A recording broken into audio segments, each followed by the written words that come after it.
Okay mga idol, maadjong adlaw sa tanan. Di ara tong kuha gabi eh. Oh. Atong gi silupin.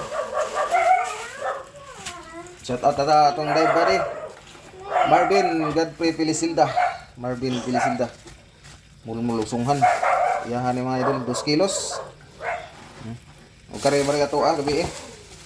Atong gipalit ang ilang kuha kay rong atek konsumo ibilin sa bahay. Kay gato raman tag 250. Datay cuttlefish ya.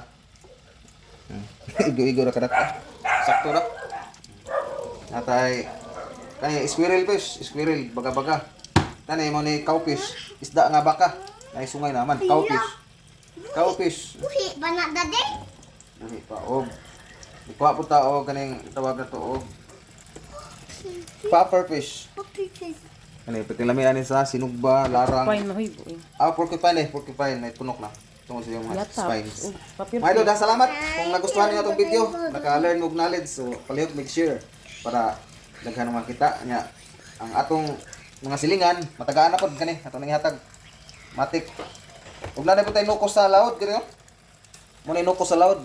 Ang gibilin kay mutilaw ko sa lami. Ang uban gabi, among gikilaw. Salamat mga idol. Kita-kits sa adventure. God bless sa tanan. Amping.